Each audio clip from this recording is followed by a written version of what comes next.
50 that's reasonable. Because all they were like, no, seriously, we just want like some kids to like push a button and blink some LEDs. Like, really, we don't need that much. Like, we don't need this entire development thing that costs $400 for the software. It's just like, can we get something? You know, I think because of the internet, these hackerspaces actually can be absolutely. Yes. Now, when I was a kid, I remember my dad had a garage out back that he kept his old car in, but he also had a container, whatever, a chest, and it was full of 1960s popular mechanics. And I would sit up there for hours and sit at these old magazines. No, they actually had those projects. Yeah, like, you know, it's what Indian magazines try to emulate. I'd love to make that, I'd like to make that, I'd like to make that. But I think because of the internet, it brings all of those people back together. That's why this stuff was expensive. That stuff was crazy. Well, you know, we talk about consumerism, and what we're demonstrating, a lot of the hackerspaces are putting forth new industries that are open source.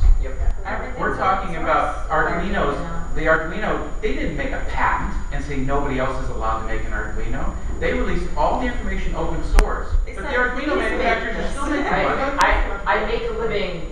All my IP is under a GPL license. Right, And the MakerBot. MakerBot was inspired by the RepRap project, and the MakerBot still shares open source all their information. You could actually just download all their information to make a MakerBot instead of paying them $700. But they're making good money. They have a good industry, and they've proven that free enterprise does not have to be proprietary. That free enterprise can be profitable. Well, so you have to be careful. You're not excluding people who want to do, their own private thing. So I know the tech shop down at Dearborn that is going to be opening up this summer. They were talking to Ford, and one of the Ford people that's really interested in, private development got involved in that. So it's there are a lot of different scenarios and there are different models. well, they're also saying that they're going to have like 60 of these. There's going to be one in all the major cities. So I think that there's going to be a lot of different types of hacker spaces out there. And when you come up with something, okay, just say I just invented the Arduino, okay? I have to debate whether I want this to be open source or whether I want to slap a patent on it and say it's mine, you're not allowed to have it. And you can only get it through me. And then a huge amount of your money goes into defending your patent. That's kind of like a philosophical debate with yourself. Like, where did your idea come from to begin with? Because if you stole it off someone else, I'm sorry, that should be open source. Well, there's also the issue that our patent and intellectual property system has been massively perverted in the last Exactly, that's part of the problem.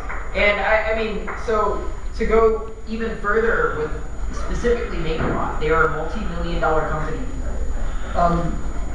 They're fully open hardware compliant, so the version 1.3 license has just come out. So that means that your stuff not only has to be opened, but all of the original design files, so what it was designed in, so the schematic software, everything is available, and the licensing allows for commercial use of it.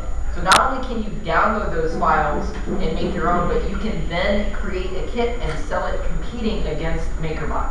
And there are other companies who are selling cheaper versions of MakerBot kits with like lower quality parts or partial kits, so that the common parts can be found and things like that. And all of my kits are done the same way. Like, I have actually other companies who take my design files and they sell them. Most of them pay me royalties just because they're nice. They don't have to. It's not part of licensing. But if they want to use my name, that's not part of the license. Essentially, they do it so that they can put my name on it. But also, they are then bound, though. They're then bound. Anything that they do, continuing that design, whether, even like leaving it static, they also have to release all of their IP for that. And the software that's loaded on it, all of the... So the licensing model is like the software license? Yeah, it is. Okay. But it allows for commercial by email. So... is the difference. Yeah, so we're going to the DIY space, which is in the boardroom. Yep. We'd be absolutely thrilled to continue this conversation. Yeah.